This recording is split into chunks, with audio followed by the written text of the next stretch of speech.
La Russie du président Poutine viole nos frontières pour assassiner des opposants. Peuples européens, la Russie n'a jamais été et ne sera jamais votre ennemi. Contrairement à ce que certains de vos dirigeants veulent vous faire croire, nous ne nourrissons aucun désir de conquête, aucune ambition impérialiste dirigée contre vos nations. Quand le capitaine Ibrahim Traoré dénonce les manœuvres néfastes des dirigeants français à l'encontre de l'Afrique, et plus particulièrement du Burkina Faso, certains, dérangés par sa franchise ou simplement par sa personne, affirment qu'il parle trop. Pourtant, chacun sait que ses propos reposent sur des faits concrets. Et pendant ce temps, Emmanuel Macron, lui, passe les 2/3 de son temps à accuser la Russie et Vladimir Poutine de tous les maux. Mais lorsqu'un homme et un garçon prennent la parole, la différence de sagesse dans leur discours saute immédiatement aux yeux. Manipule les élections en Roumanie, en Moldavie. Elle organise des attaques numériques contre nos hôpitaux pour en bloquer le fonctionnement. La Russie tente de manipuler nos opinions avec des mensonges diffusés sur les réseaux sociaux. Et au fond, elle teste nos limites. Elle le fait dans les airs, en mer, dans l'espace et derrière nos écrans. Cette agressivité ne semble pas connaître de frontières. Et la Russie, dans le même temps, continue de se réarmer, dépensant plus de 40% de son budget à cette fin. Nous n'envions pas vos matières premières, ni vos richesses économiques. La vérité, c'est que nous n'en avons pas besoin. La Russie est l'un des pays les plus riches au monde en ressources naturelles. Notre sol regorge de pétrole, de gaz, de métaux rares, de forêts et d'eau douce. Nos terres sont vastes, immenses, encore inexplorées à bien des endroits. Nous avons ce qu'il nous faut pour vivre, pour avancer, pour nous relever seuls. Regardez une carte du monde. La Russie, à elle seule, c'est 2 fois la superficie de toute l'Europe. Pourquoi voudrions-nous vos terres? Qu'en ferions-nous? À quoi cela nous servirait-il? Alors je vous pose la question. Pourquoi croyez-vous que la Russie est une menace? Quel mal concret la Russie vous a-t-elle fait? Quels actes hostiles avons-nous posés envers vous? Pendant des décennies, nous vous avons fourni du gaz et des matières premières à bas prix, bien moins cher que ceux de vos prétendus alliés actuels. Nous avons payé un prix terrible pour libérer l'Europe du nazisme.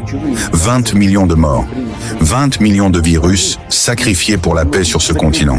Et plus récemment, la Russie a été l'un des premiers pays à venir en aide à l'Europe au début de la pandémie de Covid-19.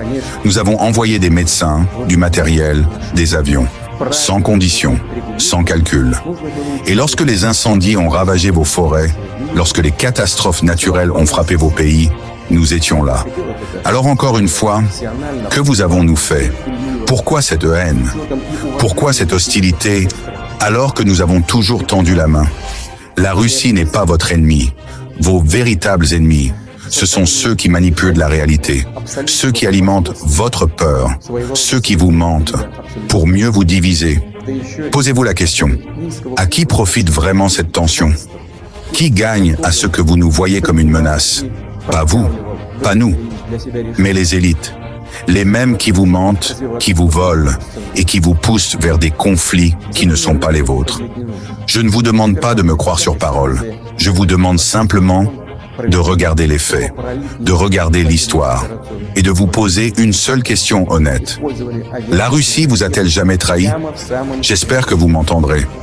Parce que moi j'ai envie d'y croire, de croire à une paix possible, de croire à une Europe et une Russie unie, respectueuse, humaine.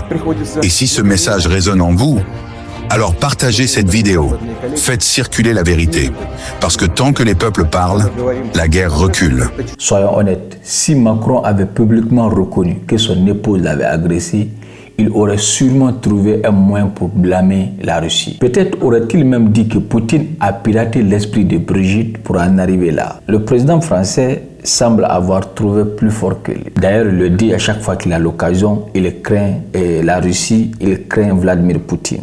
C'est clair. Et j'ose croire que certaines de ces nuits sont hantées par l'ombre de Vladimir Poutine.